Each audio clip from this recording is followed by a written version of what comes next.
El 5 de junio se va a estrenar un documental del actual viceministro de Ambiente y Desarrollo Sustentable de la Nación, Sergio Federovisky. El documental se llama Punto de No Retorno. Sergio además es biólogo, se dedica hace 30 años por lo menos a la problemática ambiental, tiene una extensa trayectoria en medios, seguramente ustedes lo conocerán a partir del programa Ambiente y Medio, y por suerte tiene la amabilidad de estar del otro lado de la línea. Sergio, buenos días, Dante Palma te saluda. Dante, buen día. No, gracias por llamarme. No, por favor, gracias a vos por estos minutos. Sergio, mira, tuve la posibilidad de ver la película ayer, y al comienzo vos decís algo que me parece interesante y sobre lo que yo quisiera indagar, que decís que la disputa no es entre economía y salud, a propósito también de la cuestión de la pandemia, sino entre modelo de producción-consumo y habitabilidad del planeta. Y entonces la pregunta que por lo menos a mí me surgía en ese momento es ¿qué tipo de transformación del modelo de producción y consumo imaginás que sea compatible con la salud de nosotros y del planeta? Y yo te lo pregunto porque justamente en la película también vos ponés ahí un comentario de la legisladora demócrata de Alexandria Ocasio-Cortez, que ella habla de una especie de Green New Deal, una especie de gran pacto verde centrado en las comunidades, en la sabiduría indígena. Entonces yo te pregunto, o sea, ¿cómo cambiar un modelo de producción y consumo sin caer en lo que por lo menos desde mi punto de vista aparece en algunos casos como una especie de romantización de la naturaleza? Mira, no tengo una respuesta respecto de cómo cambiarlo. Sí creo que claramente venimos de una trayectoria de al menos 200 años con los últimos 50 o 60 años, más precisamente de la posguerra en adelante, los cuales el modelo de vinculación del hombre con la naturaleza estuvo sesgado por la idea de que la naturaleza es un escollo legal para obtener nuestro bienestar. Y esto no es una interpretación mía, está escrito. Y a lo largo del siglo XX ha habido una cantidad enorme de teóricos, tanto del lado soviético como del lado norteamericano, lo cual hace paradójico que esos dos extremos se reunieran en la idea de que la naturaleza tiene que estar al servicio del hombre.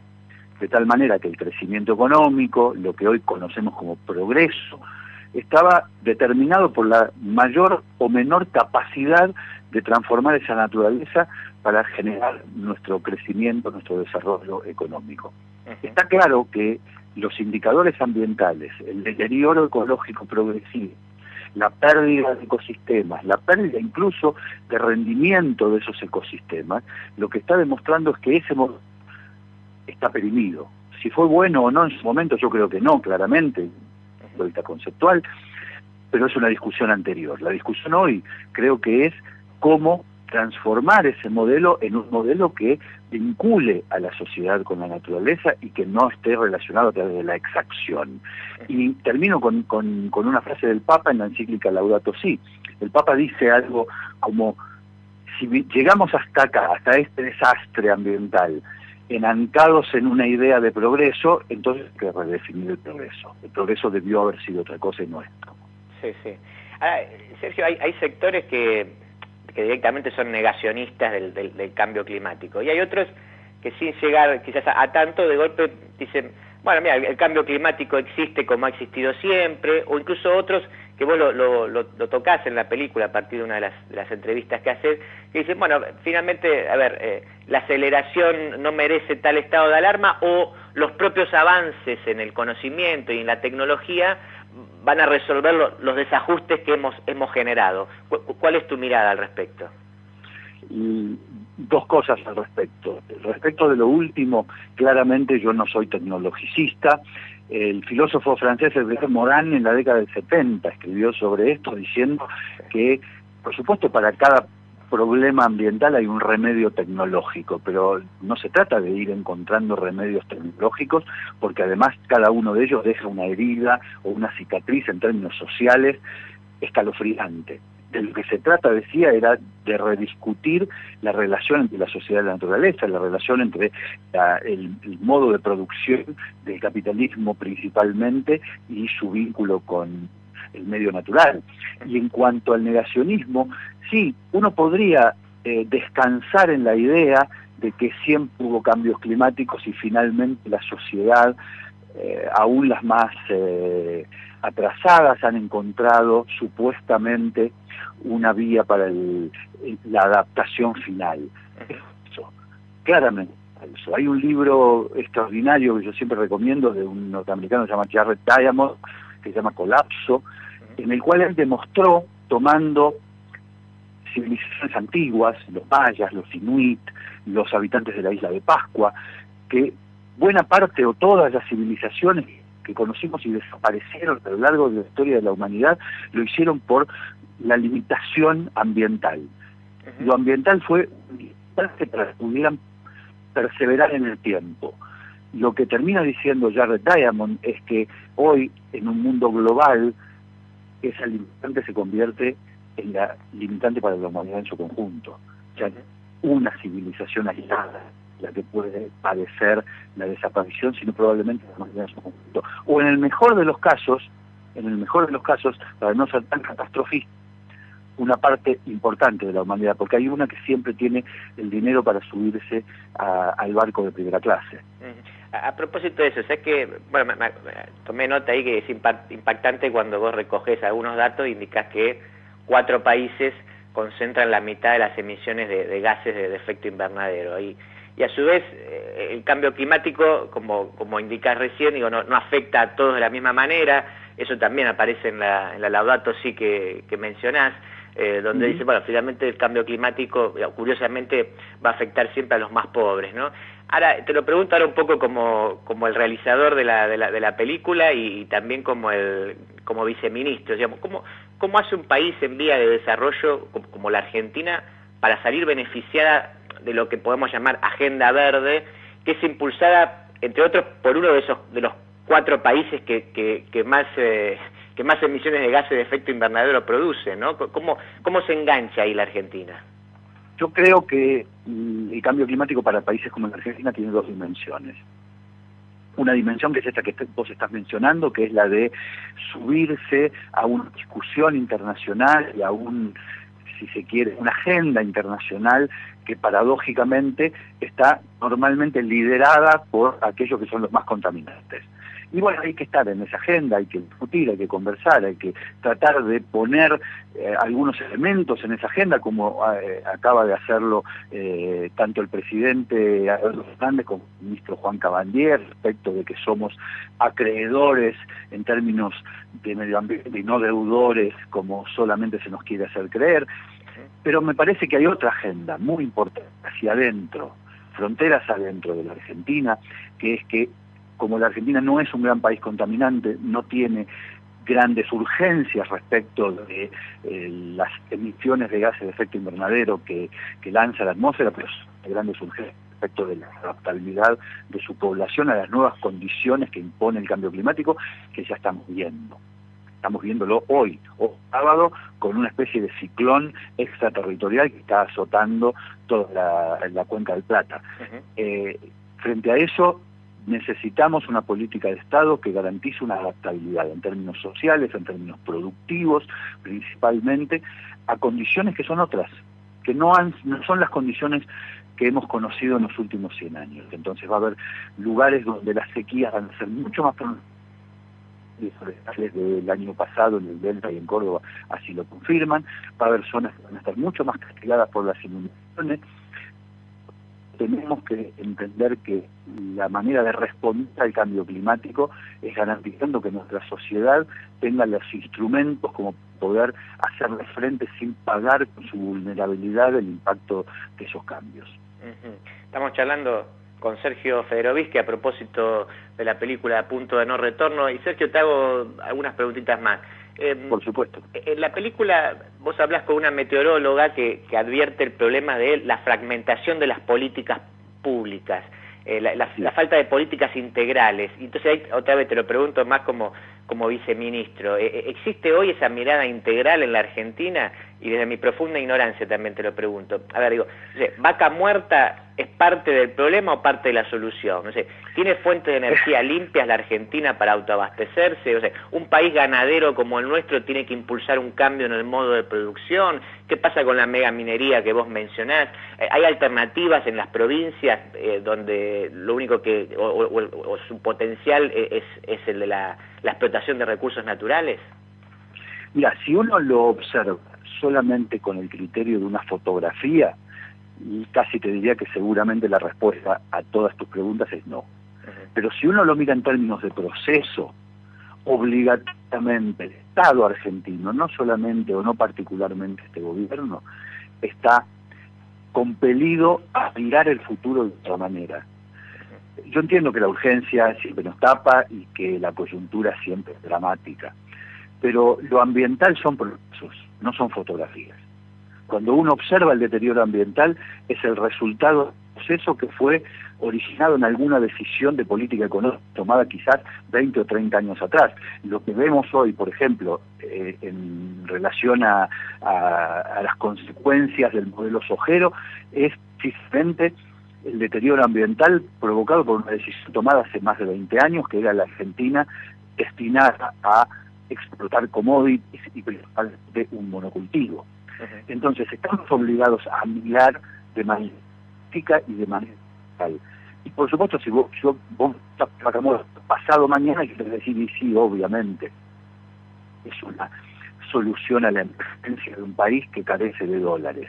Pero si uno lo mira en el mediano y largo plazo, porque existe el mediano y largo plazo, y vamos a tener un país en el 2050 y en el 2060 y en el 2070, entonces estamos obligados como Estado a pensar en un país que tenga una menor dependencia con los hidrocarburos, en un país que tenga una menor dependencia con actividades hiperextractivistas como la minería a cielo abierto, y eso no significa prohibirlas hoy, significa prepararnos para un país más sustentable. Por supuesto, eso impone, no le escapo al inicio de tu pregunta, porque soy viceministro de Ambiente y es un debate que hay en el gobierno. Por supuesto, existen tensiones, existen miradas distintas, existen, por supuesto, quienes todavía creen en el progreso de manera muy similar a la década del 50 o 60 del siglo pasado, progreso apoyado en la siderurgia, en el petróleo, en las grandes transformaciones de la naturaleza.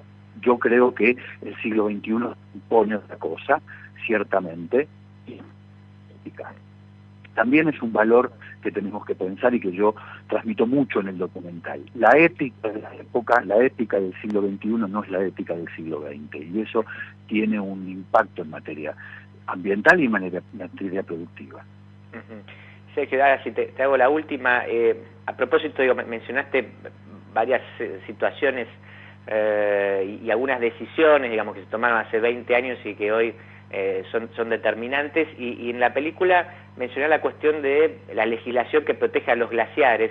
Entonces te pregunto, o te vuelvo a preguntar si querés, en todo caso, ¿qué tipo de leyes le faltan a la Argentina para una protección integral del ambiente y de los recursos naturales en general? Uy, ahí se nos cortó Sergio. Le estaba preguntando, sobre uno de los aspectos de la película. Él hace bastante hincapié en la cuestión de los glaciares, ¿sí? En lo que fue la legislación específica de protección de los glaciares, porque ustedes saben que uno de los puntos también que se discute a lo largo de todo el mundo es que pasa si sube la temperatura, obviamente eso se derrite, genera una subida del nivel del mar, y que a veces desde la ignorancia que tenemos los que no sabemos del tema podemos considerar que es poca, pero quienes saben dicen no, que suba un poquito el nivel del mar puede generar un desastre, especialmente porque muchísima población vive cerca de las costas. Ahí lo recuperamos a Sergio. No sé si llegaste a escuchar, pero te repito la pregunta, que vos mencionabas en la película, la importancia de la legislación de protección a los glaciares. Entonces yo te preguntaría en general qué tipo de leyes faltan para una protección integral del ambiente en la Argentina. Bueno, no, está difícil hoy la comunicación. Vamos a intentarlo una vez más y a ver si la tercera es la vencida.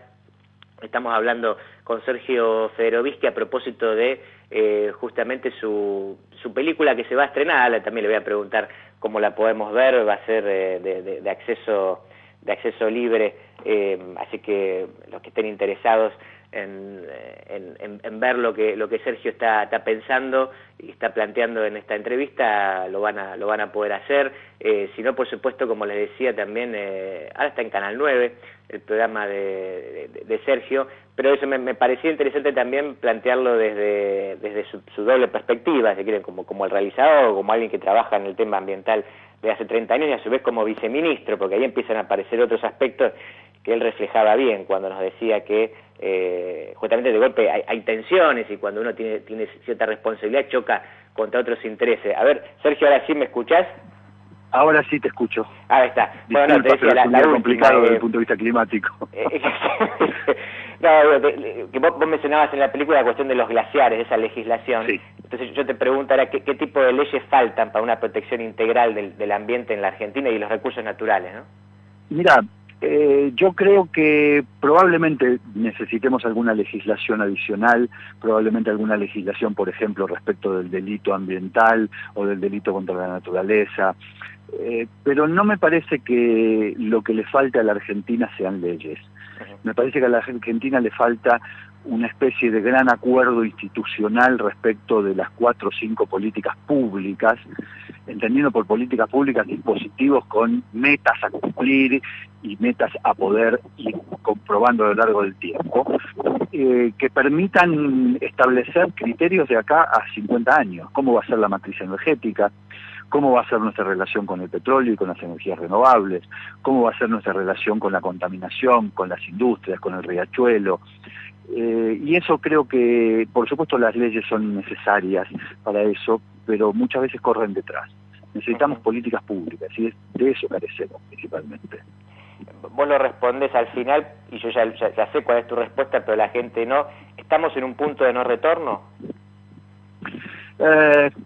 Ojalá que no, pero yo creo que estamos en un punto, en un umbral muy particular, tanto desde el punto de vista climático, porque de allí viene el concepto de punto de no retorno, es decir, la imposibilidad de volver a un estado climático anterior al que teníamos, porque no sabemos cómo va a ser el clima después de haber traspasado el punto de no retorno, pero creo que por sobre todas las cosas estamos en un punto de no retorno desde el punto de vista político-institucional en materia ambiental. Estamos en condiciones de, por lo menos en la Argentina, de ser un país que tenga otro vínculo con la naturaleza mucho más ético y mucho más igualitario, o seguir siendo más o menos lo mismo, y ahí también tenemos un punto de no retorno muy serio. Sergio, repetime cuándo se estrena la película y cómo la gente puede verla.